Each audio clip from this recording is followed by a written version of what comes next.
right, welcome back. Did we do one last week? I think we skipped last week, so it's 2 weeks.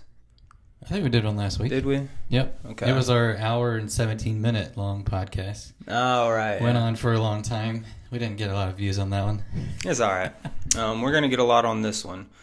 I actually had to get in the notepad a little bit to write down some stuff. We got a lot of topics to talk about. It's been a very crazy week. I mean, crazy in some aspects, other aspects, like, wow.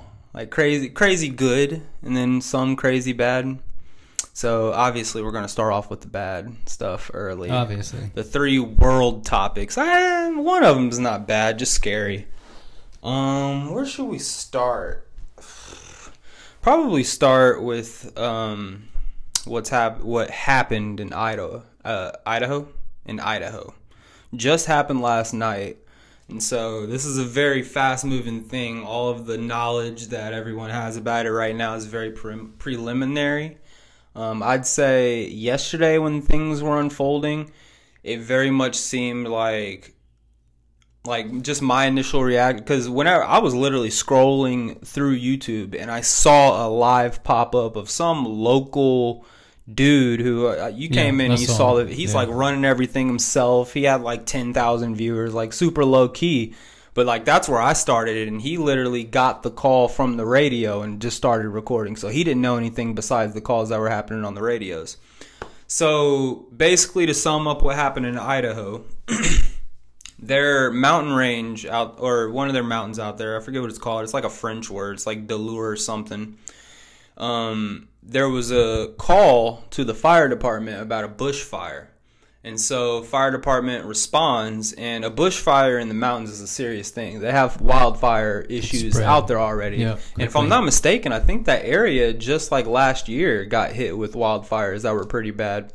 And so they were talking about like the fire department morale has been super low in that area. They've been stretched thin. And the dude was even coming on, like I think he was a police chief, was talking about like if this would have turned into a multi-day operation, we would have had to call in help from outside states to come and help us because they just didn't have the resources or the manpower. But basically this bushfire happens. Fire department comes out 3 trucks deep, and they're going to try and fight this bushfire. And before they even reach the bushfire, gunshots start ringing out. And so there is initially an unknown amount of people hiding out in the woods, like in camouflage, which, you know, come to find out later that they think he was shooting from inside of a tree, like up in a tree. But anyways, taking gunfire, 2 fire department people, I think, died like right there after he was shooting them and stuff.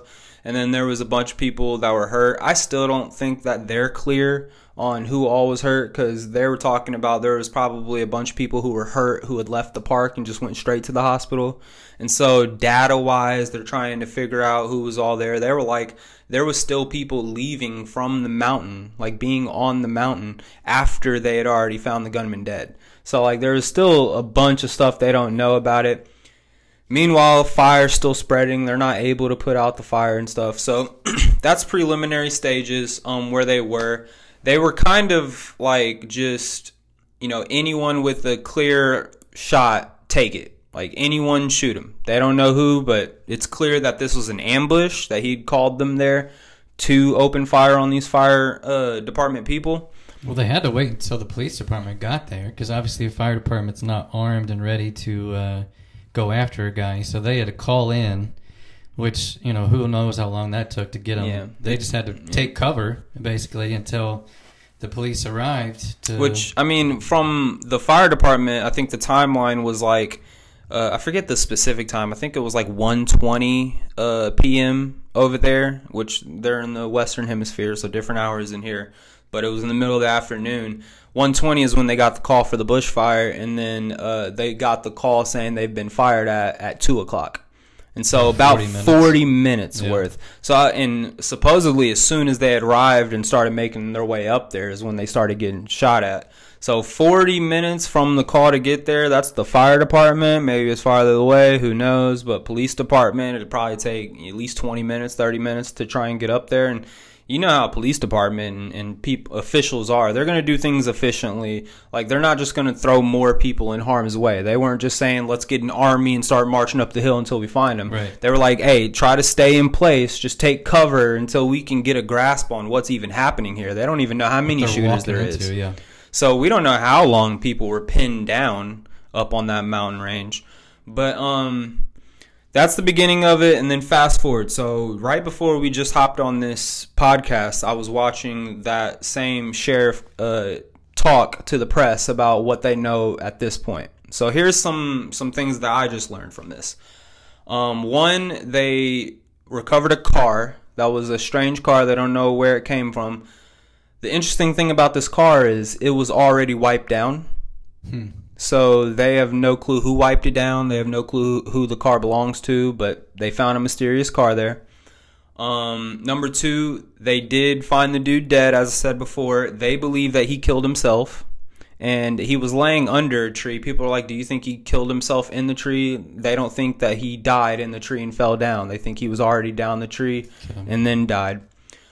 So you have those two factors into play, and then just a random out of left field, and I'm going to check my notes just to make sure I'm not forgetting something. But randomly out of left field, he mentions in this press briefing that there was a random person who jumped off of a nearby bridge and killed himself, suicide-wise. And they have no clue whether that's tied together, but it happened kind of during the same time. So that is strange. But yeah, the fire is still burning. I already talked about the car person. Yep. And they located his corpse by pinging cell phones on the mountain to find him.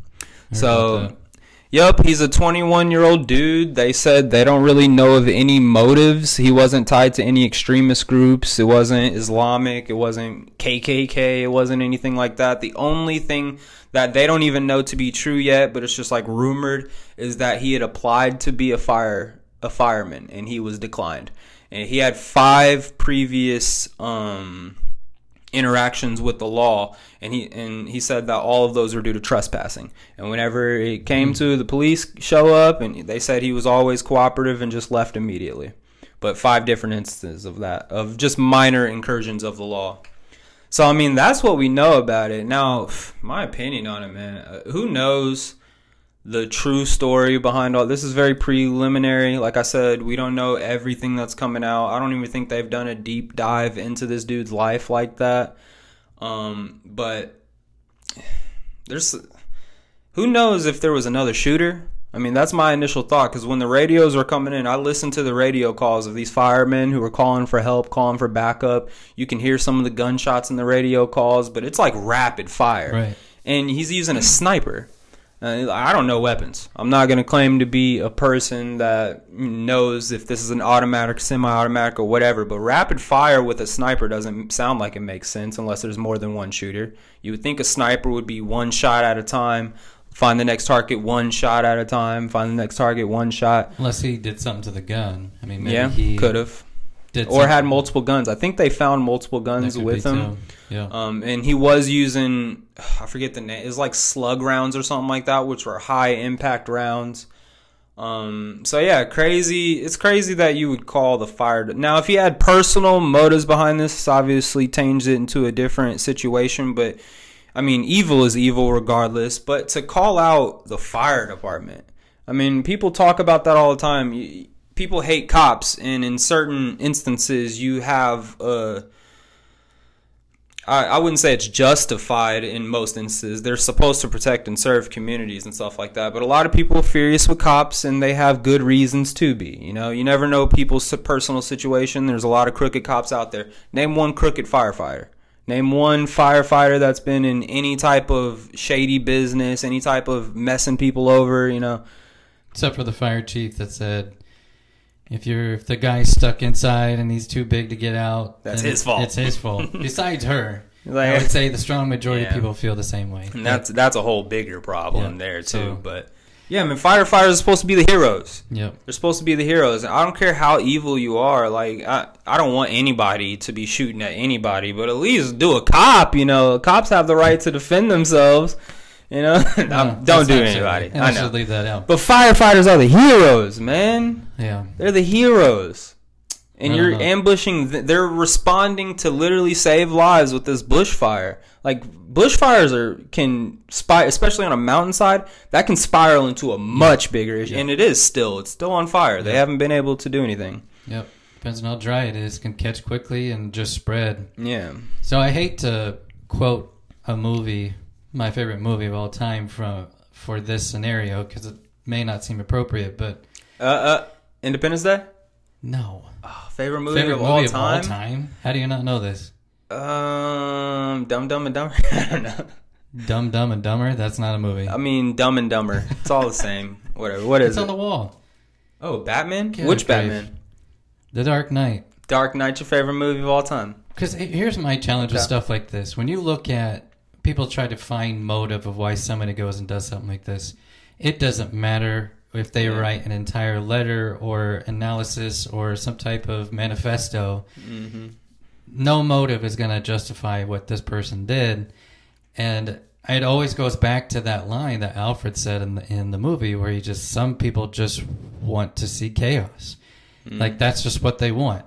And I can't imagine that an individual makes something like this happen and that's not just what's going through their head. Now, who knows? I mean, I'm sure they had something happen potentially recently that, turned them this way and made them react this way, or they just were tired of life and thought that this is how they would end it. But it just seems so, there's no, common sense reason why something like this would happen.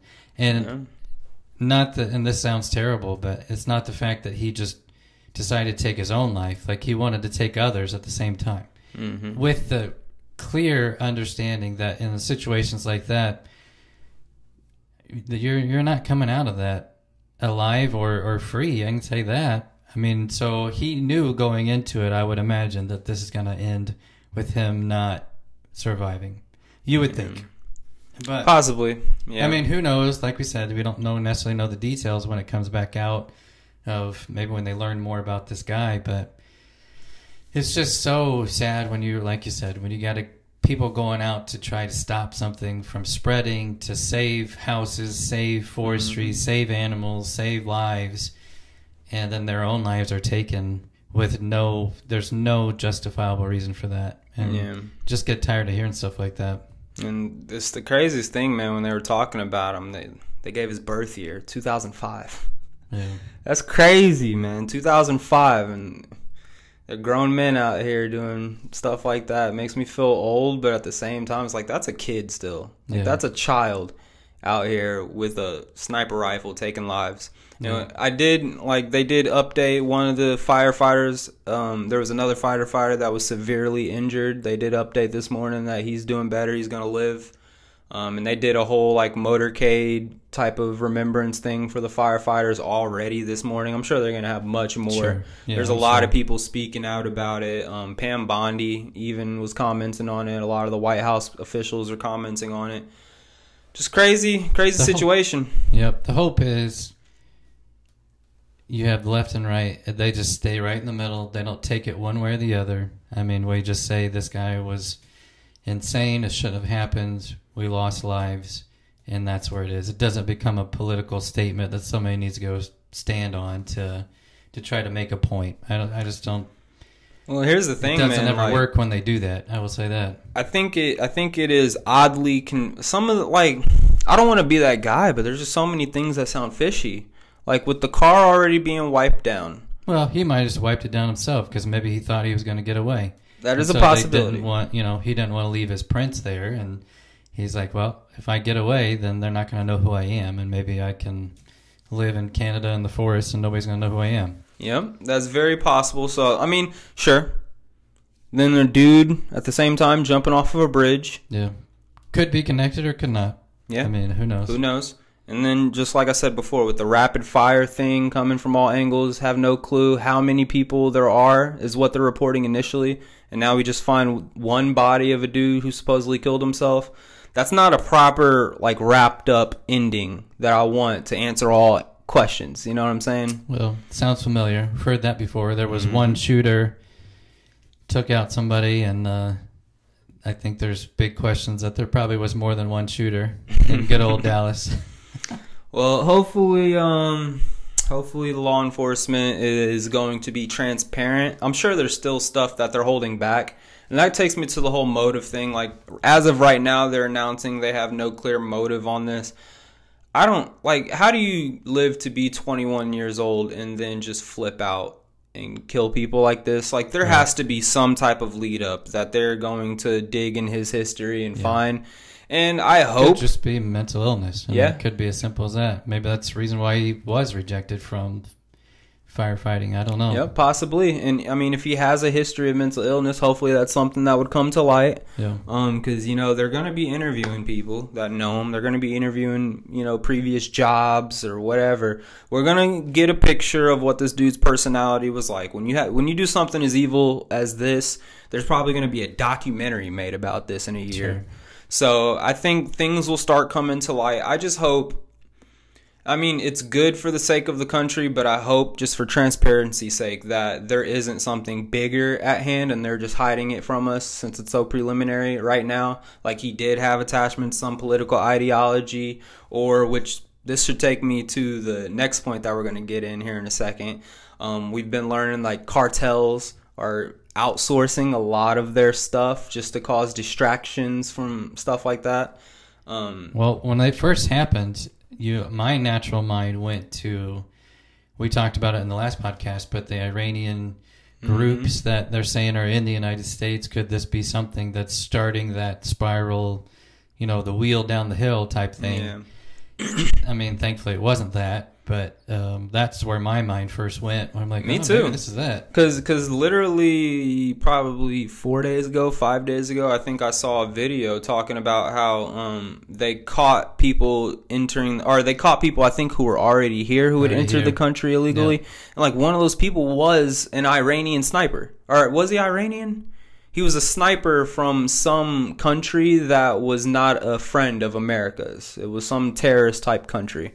But they caught this dude literally and he had whatever country he was from, he had the passport. Now, I'm not saying that dude was a bad dude. Who knows? Maybe he was just a veteran who was skilled and want to leave that life behind. Who knows? But people with those skills coming from adversary countries are here in America. Create some red flags for sure. Yeah. And so that was whenever this thing popped off, I was like, a sniper, and he's hiding out in the mountains, and he's taking out law enforcement and fire department type of personnel. 100% sounds like terrorists would be, yes, more civilian based, which they were opening fire on civilians as well. But if you want like to actually make a political statement, yeah, you're going to go after fire department and police officials and stuff like that. So yeah, that was the first thing that popped in my head too, man. Yeah. But scary situation out there in Idaho. Praying for everybody who's impacted. Hopefully they tell us the true and full story of everything. And you know, just even if at the end they give me all the answers, if I don't like the answers, at least wrap it up and put a ribbon on it and say, that's everything we know, and that's all we're going to know at this point. Yeah. You know, I don't want it to be like the Trump assassin who just blasted him, said his silverware was wiped clean, and there's nothing in his house, and that's the end. Now we don't know anything. We know he worked with BlackRock for a little bit. Who knows? On a positive note, I've heard Idaho is a beautiful state. Yeah. I've never been there. Right next to Washington. Yeah. Mountain range. I've heard it's great. Some great hiking, good camping spots. Good potatoes. Yes. Yep. Known for their potatoes. Mm-hmm. Yeah. So I would love to go visit. Maybe not that area. Yeah.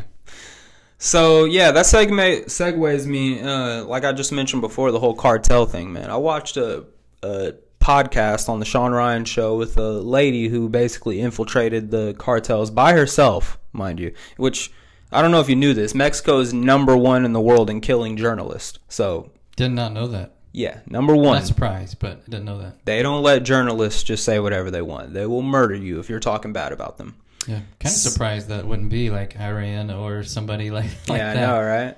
Yep. They probably just don't have reporters That's out true. there. They have they to know report better. A certain way. But yeah, so this lady infiltrates the cartel and gets all this inside information about the current state of the cartel. So this is after Trump, after, you know, all these policies ensued.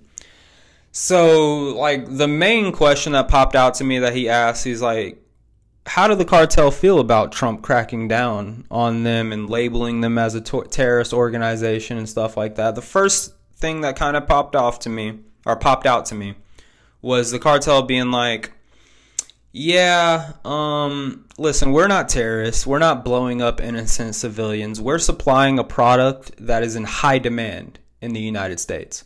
He's like, we are selling to people who want to buy. He's like, so we don't view ourselves as terrorists at all. We are businessmen.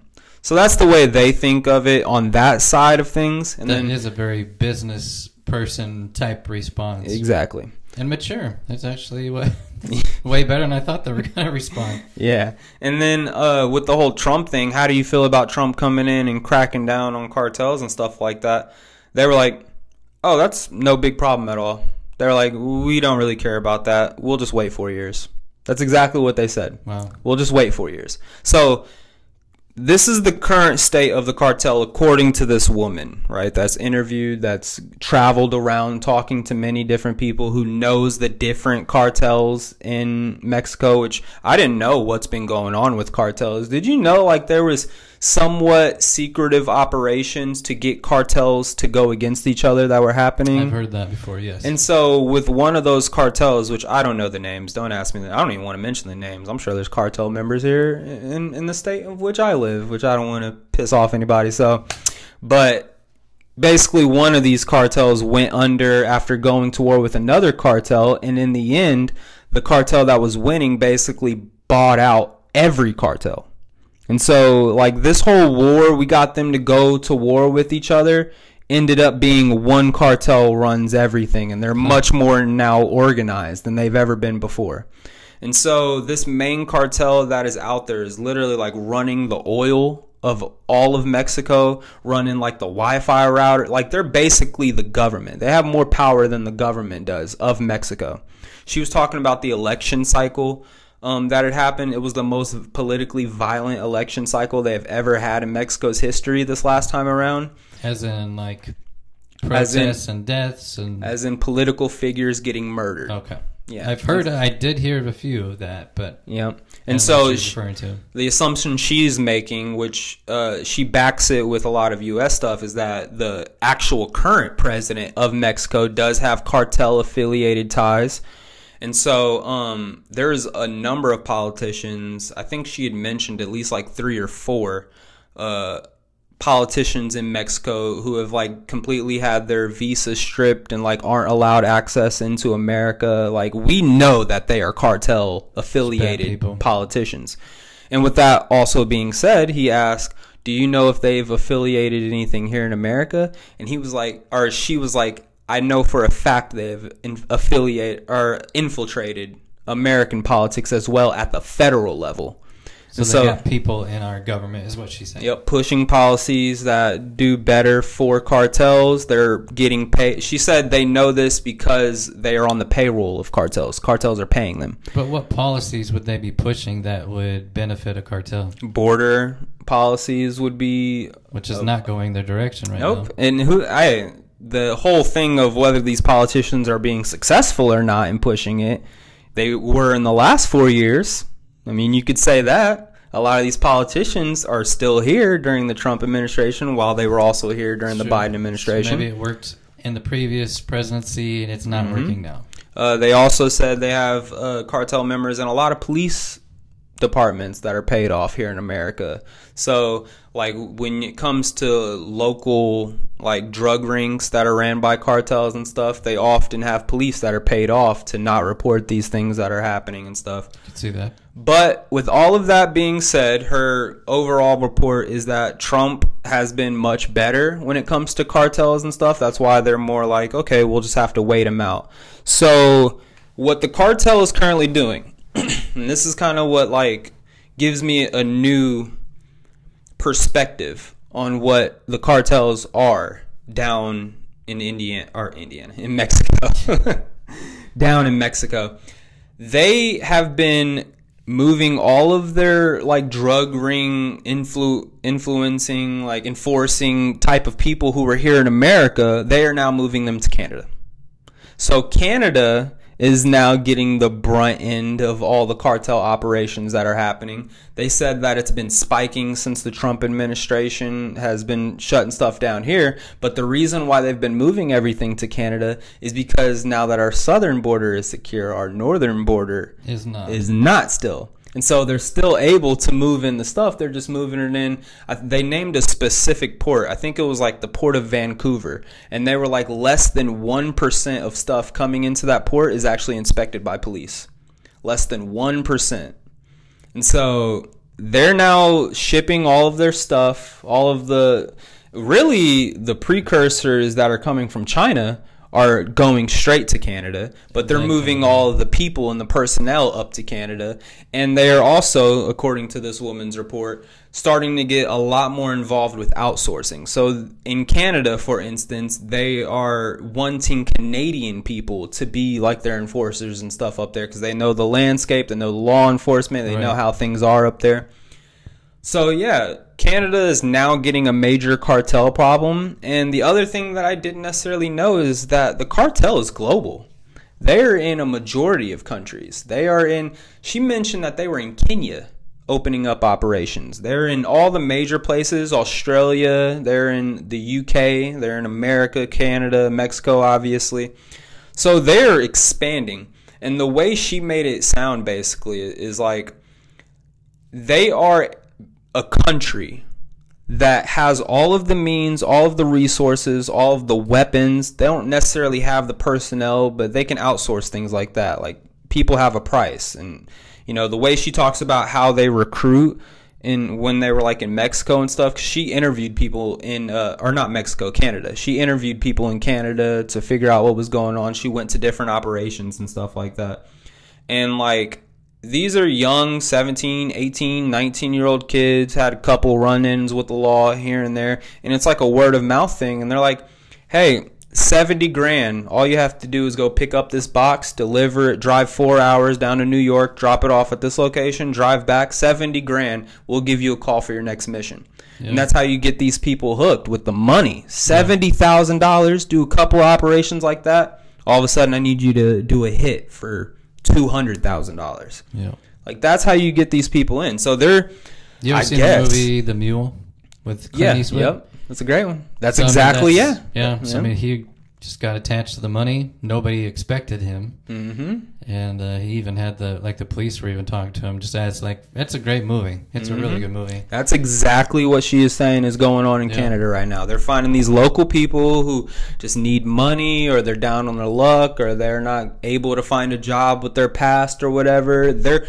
They're like literally sending out scouting agents to go find these people and hire them in. Like, they're doing a massive recruiting in different countries, and it's not of Mexicans anymore. It's not shipping someone from Mexico to Canada to do their bidding. It's finding the people there and opening up the drug ring there. Yeah, your lieutenant boss that you have to report to is going to be a Mexican cartel member probably, but as the steps start trickling down, like, you're looking at your average 17-year-old white Canadian kid that plays hockey. Like, how do you start cracking down on that as law enforcement? Well, there hasn't been any success on the Mexico side, so what makes them think they're going to be able to do it on the Canada side? Well, she talked a lot about the Mexican side, man, and it's kind of just scary how they live out there. How she's like, the police are completely demoralized to where they basically are cartel members. Well, they're paid and bought, and most of them, and the good ones, it's hard to stay good. And the good ones are dead. Yeah, that's basically what it is. So, I mean, so Canada-wise, obviously, they're not becoming the 51st state, so let's throw that out the window right there. Secondly, I believe they just elected a prime minister that isn't he like going the complete woke direction? He's more on that side, than he is conservative. Who knows? I don't know if he was as bad as Justin Trudeau or whatever, but I don't know.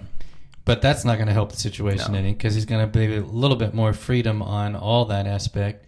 So what happens now? Does Trump have to look at, okay, well, we pretty much solved the border crisis on the Mexico side, because I think that percentage is down to almost 0% of illegal crossings at this point. And now, what do we have to do to stop things coming in from Canada? And here's the funny part is people were dogging on him because he was saying that he was trying to get all these tariffs and stuff dealt with through Canada, and he's like, well, you guys have all this stuff flowing in from your country into our country, and everybody was like, oh, it's less than 1% and all this stuff. Well, apparently that's not the case. No. And their data is not up to speed like it should be, because there's a lot more coming through from the sounds of it than what we know about.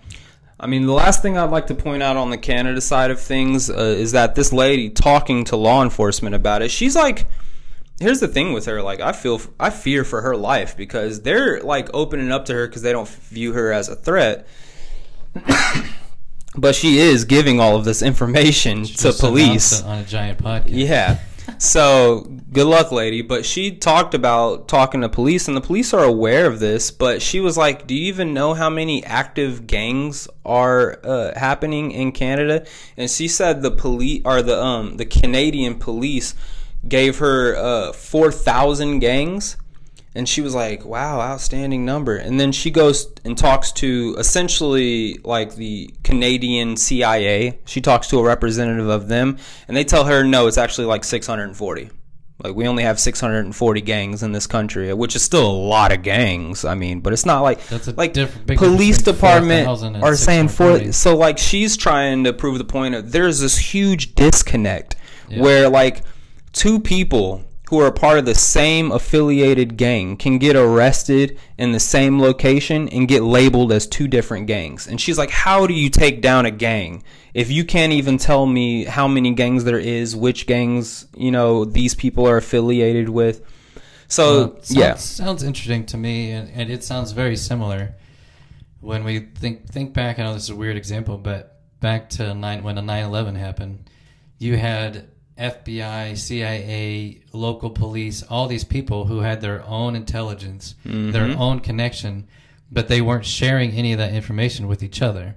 Sounds like that's what's happening up there, and it might take a major disaster for Canada to open their mind and say, hey, like, we need to actually be communicating with each other so we know what everybody else is seeing and get our information up to speed so we know how to tackle this thing. Yeah, but I mean, the police also say that they have no chance of going up against cartel. They don't have the resources. They don't have the manpower. They don't have the firepower. They don't have the money to go up against a cartel center. Because here's the perspective. Like I said, we've been thinking of cartels as, well, at least me. I've been thinking as cartels as like a glorified gang, right? That's not what, like, these people own the oil in Mexico. All of the oil. You know how much money that is? Yeah. If you're messing with oil money, like Sean Ryan asked the lady on the podcast, how do we take down the cartel? And her first answer is like, we have to figure out a way to freeze their assets, like stop them from having the money. Because with all of it's basically a country. You know how much ability, like if I don't even know what the comparison would be economically between Iran and Mexico, right? Which, if you're talking about Mexico cartels, you have to also take into consideration they're pulling in drug money from a lot of different places. I don't know how much drug money Iran's bringing in. Where's heroin? It's Afghanistan. Afghanistan, that's right. Yeah. So I don't know what they're pulling in. They have oil, right? Iranian oil. Oh, yeah. So they're very funded too. But like we have to start comparing the cartel to like Iran. Obviously, they don't have like the nukes and the army and stuff like that, but they're up there. That's the level we should be thinking of them on, not as like a, you know, just MS-13 prison gang and they get out and it's all about street respect. Like, they can pay to have, they literally have drone blocking technology that she was talking about. So they have the capabilities. If we brought in any drones to be able to drone falls out of the sky, like, you're not going to be able to attack them with drones. I'm sure they have heavy artillery. I'm sure, because if the Mexican police and the Mexican army, I guess, I don't know what the Mexican army is looking like, but if they can't combat against the cartels themselves, you have to think that the cartels have the capabilities that the Mexican police and army have as well. Well, it goes back to a long time ago. We had a conversation about the Ecuadorian president or prime minister or whatever they call him, but he tackled all of this, and he went after the heads of all, like the snakes of all of these heads of the cartels, and arrested all of them, put them all in jail, and now it's considered one of the safest countries in the entire world. Don't know if that's, I mean, people need to watch his playbook and start looking at it and say, hey, is this something we can replicate? Yeah, I don't think that's replicable in Mexico, because the cartel has more power than the government. Yeah, well, I mean, at that time, so it was the same situation, I think. Yeah, with the cartels. Yeah, I mean, they ran freely. I mean, they just kind of did their own thing. So I think it takes a hard-nosed person to get into a position to where they feel they can use assets and resources. I mean, if the Mexico president was to reach out to Trump and say, hey, we want to tackle this, of course we're going to help them. I mean, even if we have to give, it's like a situation with Israel where we just give finances and resources, not necessarily personnel, then I'm pretty sure we would do that if we know that it's going to... Listen to what you're saying, though. Listen to what you're saying. If the Mexican president were to reach out and say, we wanted help solving this problem, the Mexican president is in cahoots with the cartel. Well, I'm saying it's that's how much power they have, though. That's just what I'm trying to get across. What I'm telling you is it depends on the person. If there was a different person that didn't have that, and they realized they wanted to effectively change their country, and they somehow were able to get into power. So that's the question that I'm talking about. Like, that's like saying if the head of the cartel wanted the cartel to be destroyed, then he could reach out to the president, and the president would help him destroy his own cartel. You would have to figure out how to get through the barriers to become the new president. Yes, that's for sure. But dodge some bullets. That's what it sounds like. There ain't no barriers. It's stay alive long enough. Yeah, but you also have, I'm sure, a country of people who are tired of dealing with this, and they want to see some change. Now, there's probably a select and a lot of others who are fine with it. I mean, so it's probably hit and miss. But I'd say you'd have to go watch this interview with Sean Ryan, because she kind of talks about like the people in Mexico and how like cartels. That's what I'm saying. Like the way, and I'm not trying to like bash on your point of view, because you didn't watch what I watched with the podcast and stuff like that. But the way you're kind of talking about it still kind of sounds as if you're keeping them in the mindset of this is just a high, powerful gang. The cartels have propaganda campaigns. They've reached the streets. They've reached the kids. It is cool to become a cartel member. They have influencers. Did you hear about the influencer that got shot and killed on her live stream? There was no one knows if it was actually a cartel hit or not, but typically the cartel... So this is what happened. I'll explain her situation first. It was some influencer she owned like her own beauty salon. She came up from nothing. She grew up poor, and she got really pretty, and she owned her beauty salon, and she became an influencer with millions of views and stuff like that. So that's her story. Supposedly, though, she had a taste for dating cartel members, being, involved with cartel dudes. And so all of a sudden, she used to accept gifts from her viewers and stuff like that. And so out of nowhere, one of her viewers was talking about they're going to give her 3 presents. And so the first present they gave her was like a little plushie of a pig. And in Mexican culture, whenever it comes to cartels, after they put hits out on you, a lot of times they leave a severed head of a pig. It's like a slogan of theirs. So they send her this plushie of a pig. She doesn't think anything of it. Second gift they sent her was flowers. She didn't think anything of it. She meets up at this spot to receive her third gift, and she's there with a friend, right? And as she's sitting there on live stream waiting, she's talking to her people on live stream. She's like, I feel really uncomfortable here. Like, something doesn't seem right. And so, like, people were commenting, like, if something doesn't seem right, just go. And so she's sitting there hanging with her friend. She tells her friend, I think I'm going to leave. I think I'm going to get out of here. And her friend's like, no, you're supposed to get the gift. Stay. Friend convinces her to stay. Someone pulls up on a motorcycle, shoots her twice in the chest, comes up, shoots her once in the head. That was her third gift. It's 3 bullets. So that is someone who had affiliated with cartel people, I guess, as far as dating. That's just what's rumored and stuff. And supposedly she could have broken up with one of these people, pissed them off, and that's why they killed her. But that's just an example of like the way the girl explains it in the podcast. Propaganda out there is not like propaganda which we seek, or that we see in America, where propaganda, it's the news article or it's whatever's flashing across your screen. Propaganda out there is a dead man hanging from under a bridge. Like, that's their propaganda. That's right. Tangible propaganda. That's, if you do this, we kill you. It's right here. Yeah. That's the propaganda they're getting. Same thing. So when it comes to this idea of, well, I'm sure the people are fed up, or I'm sure if the government just reached out for help, or if yada yada this, yada yada that, those voices, it's just like Iran. Those voices are not heard. Like, the Iranian people can be upset about their people. If you're vocally upset about it, you're going to get disappeared.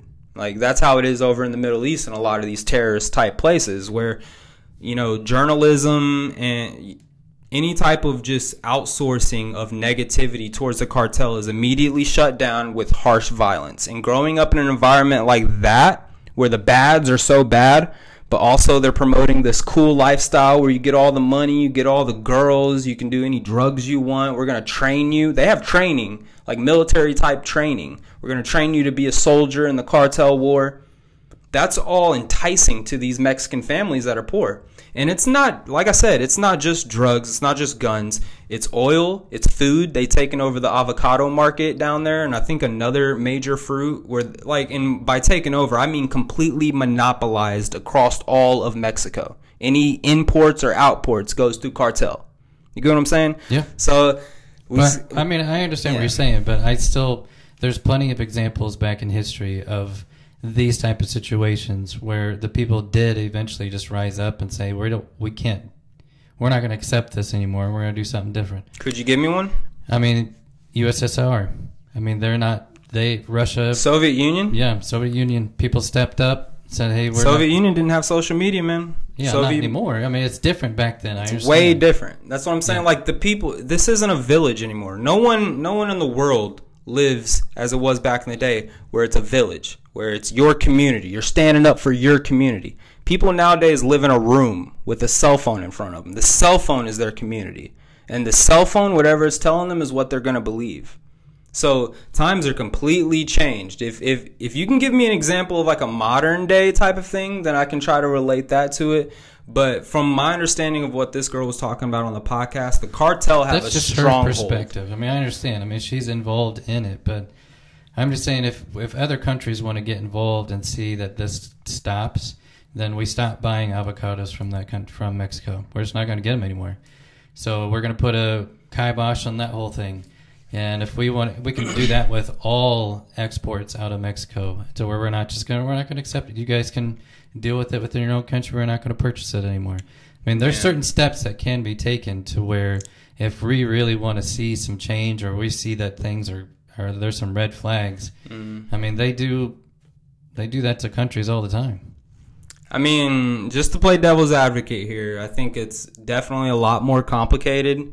And, like, you don't want to attack the country for a group within the country, you know what I'm saying? So, like, if we're cutting out all exports of avocados or all exports of oil or everything else they have a stronghold on in Mexico, it's essentially us saying we're blaming all of Mexico for that, which... We do that with every other country. We do that with Russia. We've done that with Iran. With Russia? Yeah. We put where there is a criminal organization? You put sanctions on the government to stop... That's not the same, though. The cartel is not the government of Mexico. But you just said that the government is infiltrated by the cartel. Yeah, so but do you think the U.S. is admitting that? Do you think that other countries are looking at Mexico as if the president of that is a cartel member? Trump would be the first person to say that. So, yeah, if he actually thought that, he would absolutely say that. Well, okay, that's a what-if scenario I'm talking about right now. Because she's giving information that she is cartel-affiliated.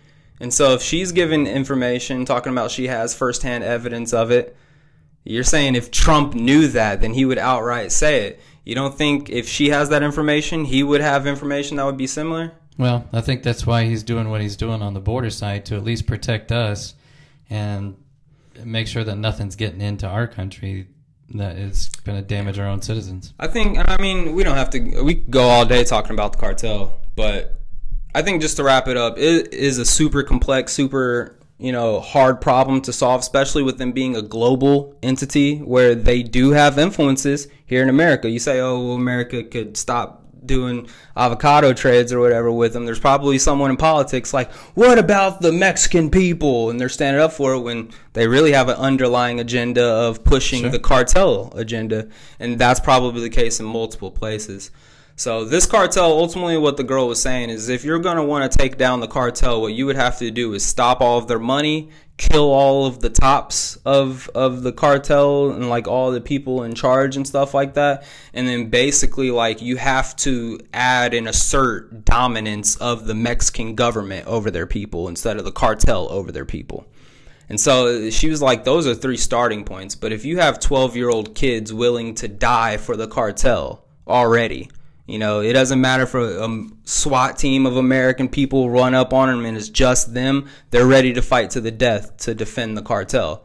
When you have that type of deep ideology, same as it is with terrorist groups in the Middle East, obviously like we saw with the whole 20-year war over there, it's very complicated. And I think if we were to approach it with brute force, it would probably be the same over in Iran, where you killed my older brother who was in the MS-13. Now I'm going to be an MS-13 member to get my get back. Sure. You know what I'm saying? Yep. So yeah, that's a lot of cartel talk. Let's move on. We already chunked up a lot of time here.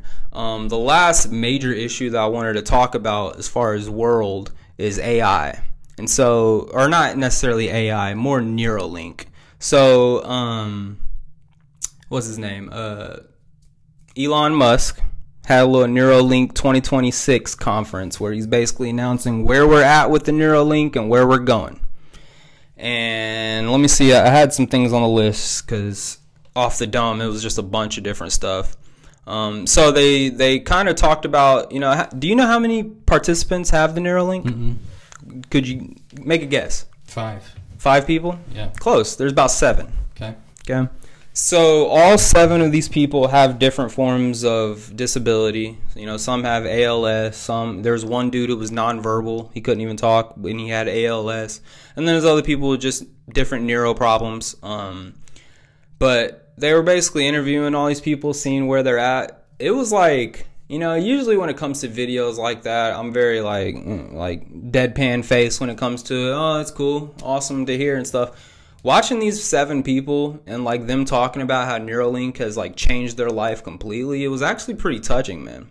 Like they're all able to play video games. There was one dude, the nonverbal dude. They said that he uses one of those things. I don't know how it works. Hooks up to your brain or whatever, and you can talk like Stephen this, Hawking. like that, right? Yep. That's what he used to use.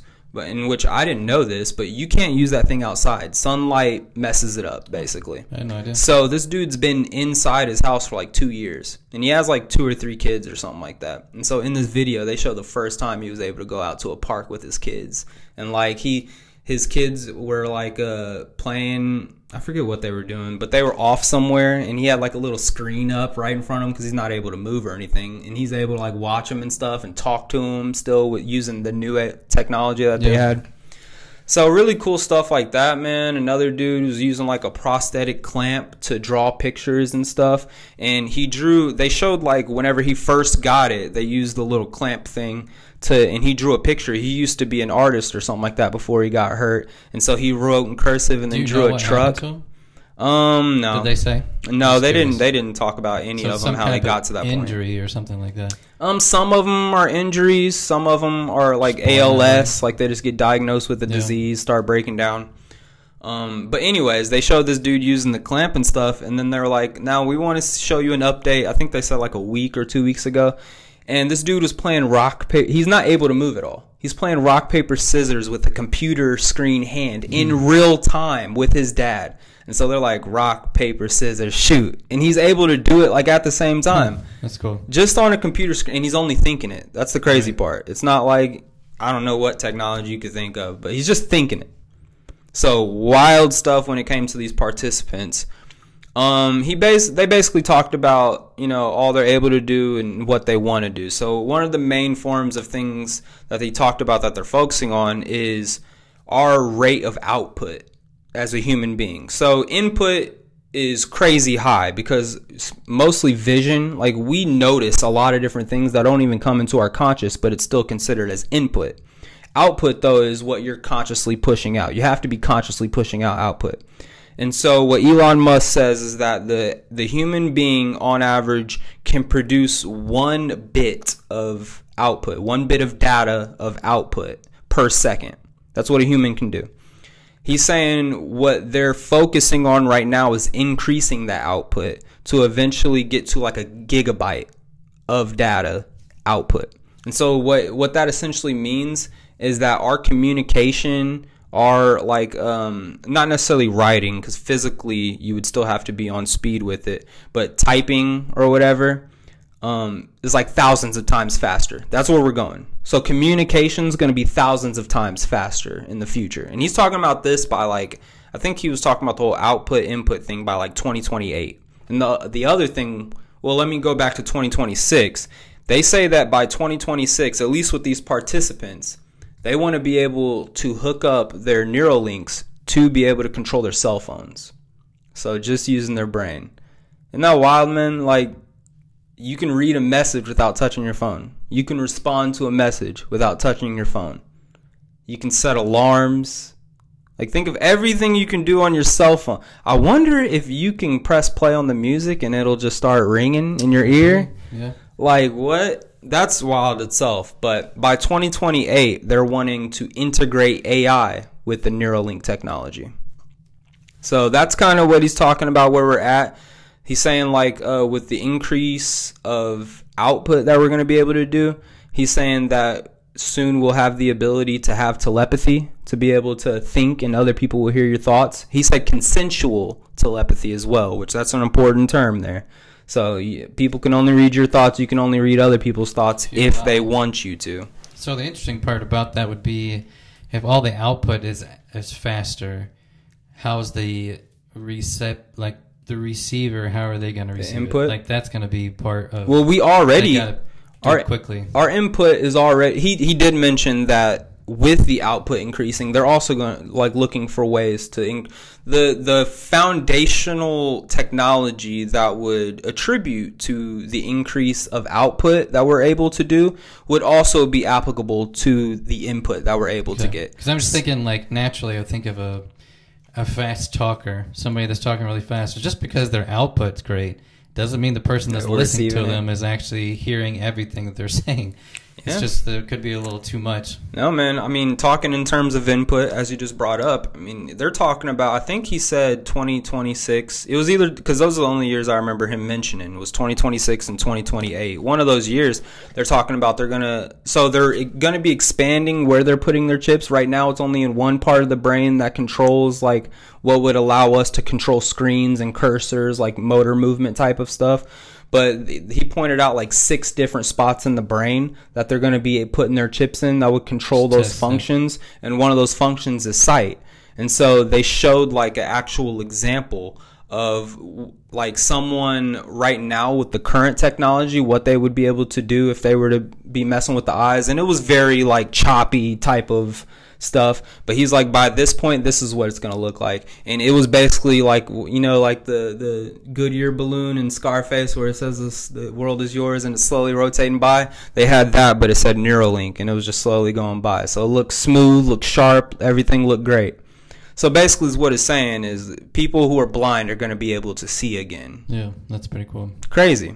That is crazy. Was there anything else? I mean, the whole thing about just in general still makes me entirely uncomfortable. Yeah, I know, right? Because we've said it before, there's always evil aspects to everything, it seems like, and putting something in my head could help me, yes, but there's about 100 things that could happen to where it could hurt me too. Mm-hmm. And that's the part that makes me very uneasy about this thing right now. Yeah. The last part that he mentioned that I thought was kind of crazy too was that eventually, which he didn't give a timeline on this, but eventually the idea is that they would be able to put a chip in any part of your body that would be severed neurologically. And they would want, like, for example, if you broke your spine, they would want to be able to put a chip in your spine and a chip in your brain, and that would be able to bridge a connection to where you would be able to walk again, basically. That makes sense. So they obviously would be able to do that with all limbs. So if you lose ability to, you know, you're paralyzed from the waist down, you know, they could be able to bridge the neurons, I guess, or whatever in your body. So yeah, man, crazy world we're about to be getting into, and it sounds like it's a lot sooner than I was thinking, because him talking about AI being integrated into the chips in your brain by 2028, So already having AI in your body by 2028. We're not even going to be really cyborgs yet, just some chips in the brain. But just wait. Just wait until you get the next upgrade, man. Like, it's going to be a wild world that we're going to be living in. Yep. Till AI decides that you shouldn't be alive anymore and it turns your chips off and kills you. My first thought was, what if a solar flare comes and just fries all the chips across the board? Are you going to lose functionality in your entire... Like, are you dead? Do you just lose the ability to use your limbs again? Does it, mess up more stuff than it did before? Because solar flares happen. Yep. They happen. That's something that we know about. And anything that's plugged in and is electronical is fried. Does he have a chip that is solar flare free or like protected or something? Yeah, I don't know. Like that's one thing I think about. Like metal detectors going on an airplane, is that going to cause a problem? Like if you take an X-ray, is it gonna there's a lot of questions I have about this. And he says they're working hand in hand with the government, and so all regulations, everything's happening safely with permissions. And crazy world, man. Crazy world we're going to be getting into here soon. You got anything else to add with AI? I think so. All right. So then, last three topics that I had that we can just, fly through these real quick. But really just the one I want to talk the most about is the Steelers. So we're going to get into a couple sports topics here and there. Steelers made a trade this morning. They traded away Minkah Fitzpatrick back to the Dolphins. And along with him, they traded away a 2025 fifth-round pick. I think it was 2025. I think it was this year. But whatever year, it was a fifth-round pick. And in return, we get Jalen Ramsey from the Dolphins. We get Jonnu Smith, who's their tight end, who was their number one target last year, basically. And then we get a seventh-rounder in that same year of whatever the draft was. So, my reaction. Minkah Fitzpatrick was a real, foundational piece of the Steelers' defense. I mean, it was him, Cam Hayward, T.J. Watt. And then, along the way, we had good people here and there show up in different spots. But it's been those three for so long here. Like, we got Minkah Fitzpatrick dang near at the beginning of his career. I think he spent, 1 or 2 years over with the Dolphins, and then he came over to the Steelers.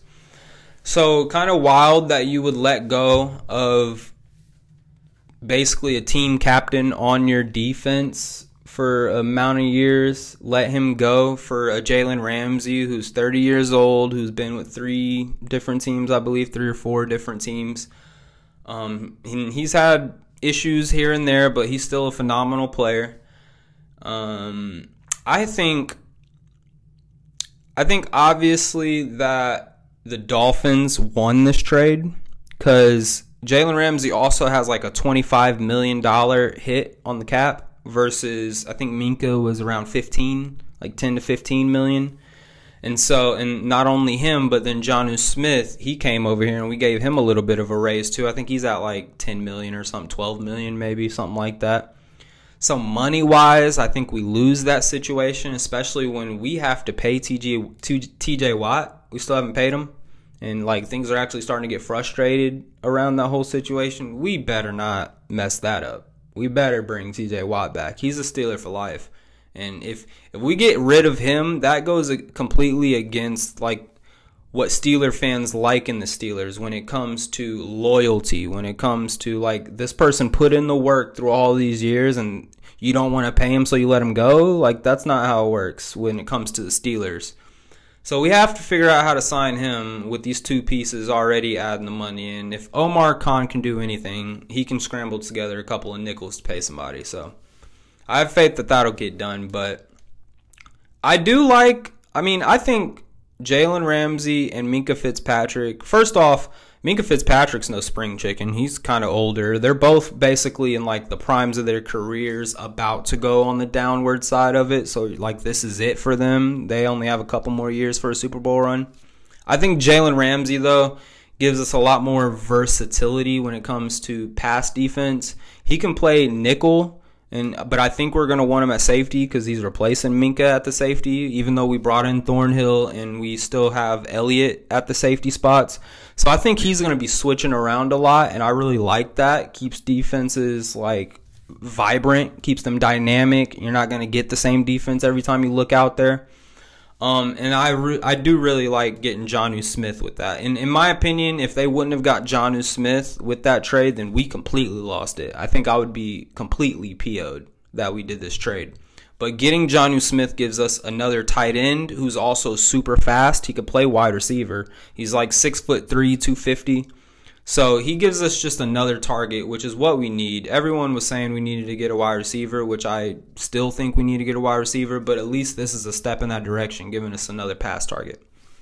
So, yeah, that's my analysis on the Steelers move. What do you think? We'll see. Yeah. Ultimately, that's what it is. It's always that. Yeah. Whenever you get into a situation like that with any trades, it's always, well, we'll see. Mm-hmm. I mean, everybody has their reasoning for going after somebody else and moving on from somebody else. Yeah, and that's one thing I do want to point out also. None of this is confirmed, but like some rumors have been circulating, which it was circulating at the end of last season that there was a cancer in the locker room. There was somebody who was pissing off everybody else.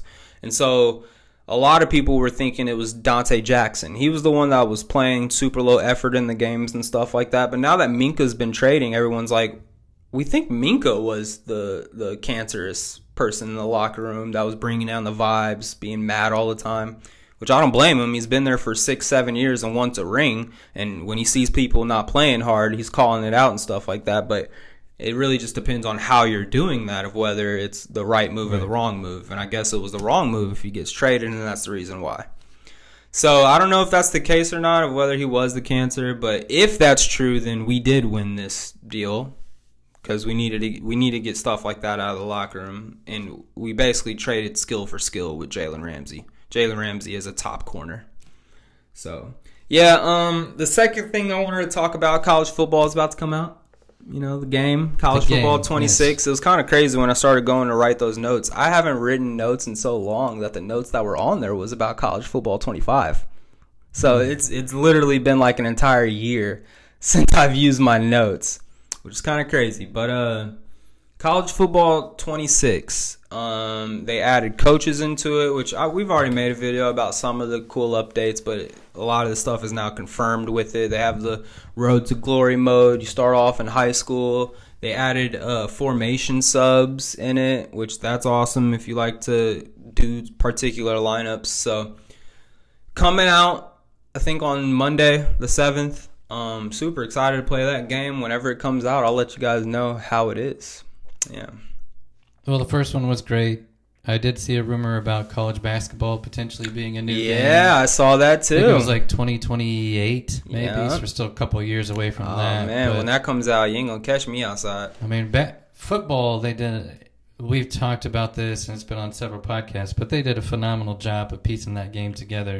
Of course, every game is going to have a few adjustments of things that they should do a little different, or just make this a little better. But overall, the stadium, the crowds, the certain little things that each team kind of had there, like Iowa with the waving to the hospital, and that kind of stuff, I think is always fun to add those little things in there, and it's just fun. The actual thing that when you are able to play with other people in the same kind of it's dynasty. Yeah, I think it's just a lot of fun. So yeah. I'm sure they looked at and 2025 and said, hey, this is here's some things we want to make adjustments on, and they're just going to continue to make the game better, I think. Yeah. You're going to have more and more players too, I think, kind of go in on it and be like, yeah, I want to be in this game. Oh yeah, I think I forget what the statistics were, but they had surpassed already the amount of people they had signed on, and in the first week they had already had 1,000 or something like that. Yeah, and that makes perfect sense because you're going to be able to see yourself in a video game, and you didn't know what the first game was going to look like.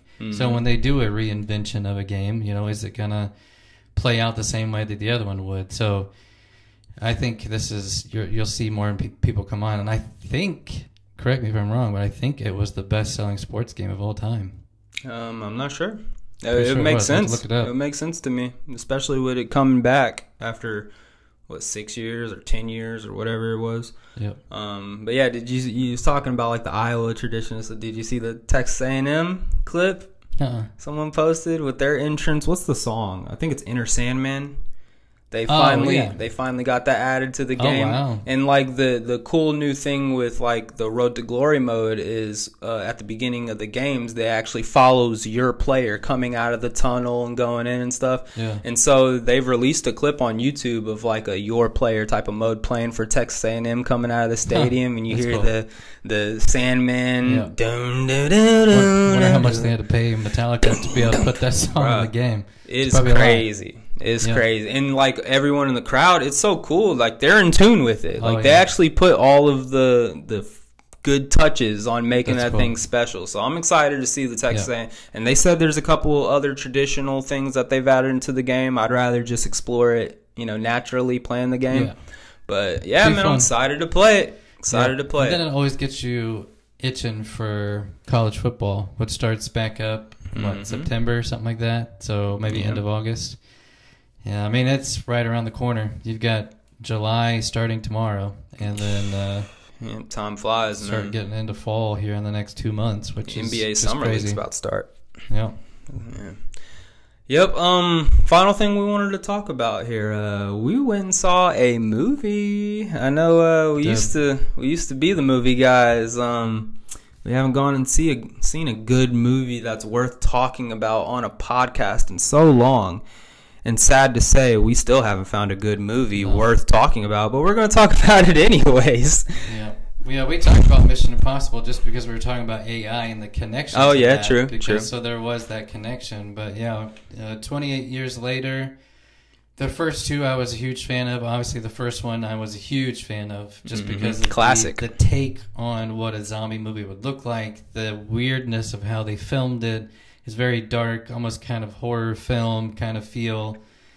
And so this is the third movie in the series. And just my overall analysis, I think it started off incredibly well. It had a really cool touch to it, had a good feel, son, father kind of deal. And then it just kind of, I don't know what they were thinking, to be honest. I mean, and then it went downhill from there. It's just weird sometimes. You think about scripts for movies and you think, really? Like when you wrote that, you thought that was going to be a good idea?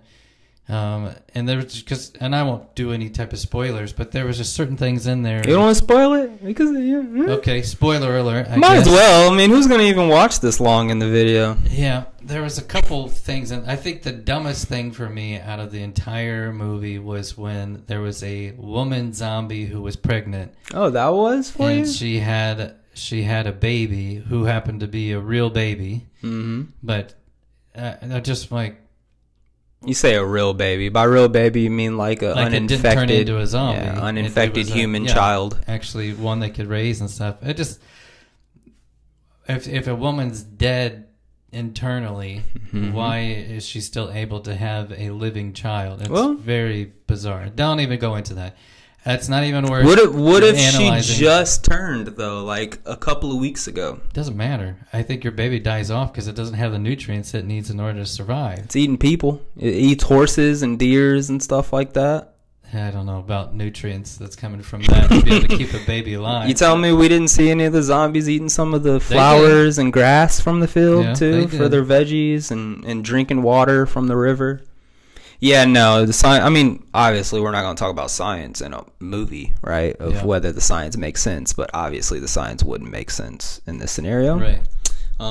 You want to talk about science too? Let's talk about the main attraction of this movie, Samsung. They called this movie, instead of being 28 years later, it's 28 inches later. Oh, well, we won't talk about that. You don't want to talk about that? I will say, I mean, there was a lot of naked zombies in that. A lot of dongs movie. Swinging around. Yeah, which I guess maybe. I mean, but even that just doesn't quite make sense. Well, I really just want to talk. I don't want to talk about Samsung because of how hung he was. I more so just want to talk about the science behind. Supposedly this rage virus turns into a steroid over time, which is strange. And so you just start swelling up. Like, you don't have to eat protein. Okay, you don't. I mean, he wasn't even eating people. He was taking their heads and ripping it off and beating people with it. So, like, what does he eat? Like, you're telling me you can have that much muscle just And off that is of a weird. virus You and never- not protein and not You never working saw out? him eat anything. No. Not a person, not anything. Nope. Even when the others like in the little chaotic cutscenes that they were doing, the alphas, which is what they call them in the movies, were always just standing there watching mysteriously like a shadow, Yep. just Yep. doing nothing. So yeah, the whole science behind that too, like, come on. I like the idea behind having different types of zombies. I like that in series and in movies and stuff like that, but try to make a little bit sense. Like in Last of Us, they had regular zombies and stuff, but then they had clickers. Yeah. And whenever it came to clickers, it was because the sprout came through their head, and so it messed up their ability to see. They can't see anything, which they evolved to start clicking, and their ears are super sensitive because they're like there's science behind that, and I like that. Obviously it doesn't make sense. It's a movie. It's not going to happen in real life, supposedly. Who knows? But it makes sense. They try to make it make sense. Yeah. But again, it's one of those. There were several different aspects in that movie where it's like, I don't even know why did you write that in? And it just kind of took away from the whole zombie aspect. As soon as the kid took his mom, it's like, oh, I'm going to try to go save her. Yeah. That just, it was, I always love going to the movies, going to the theater, getting some popcorn and watching a movie, and I'll watch anything. It doesn't really matter, but you do want to walk out of there like, man, that was a really good movie. And it's been a long time since we have walked out of a movie theater thinking, man, that was really good. And that's disappointing. Yeah.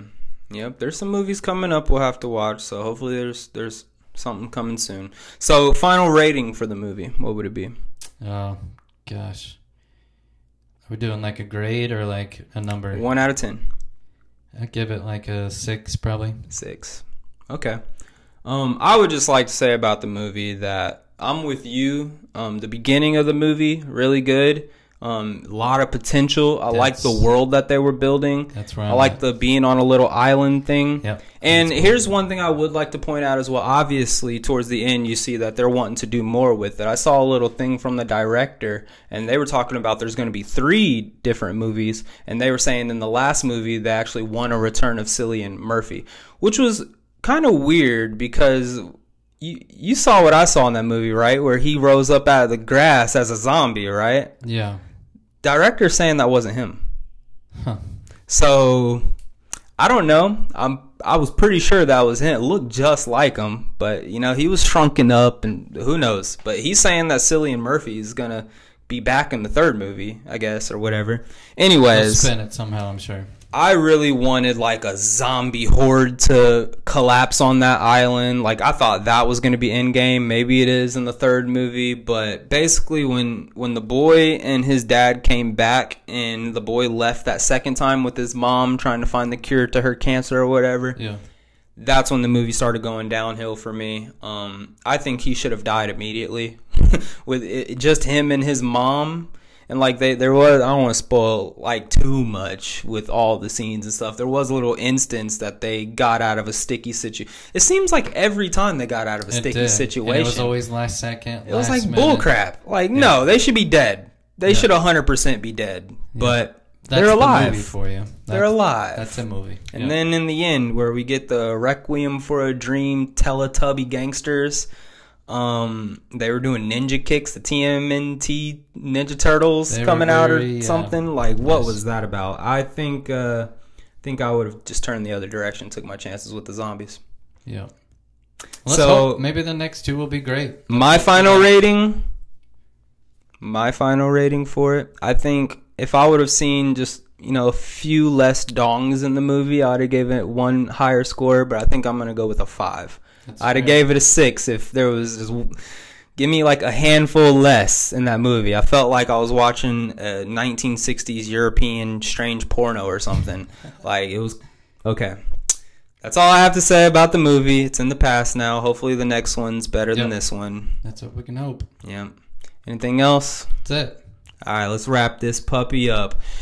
Go buy our apparel. Yes. I know you haven't bought it.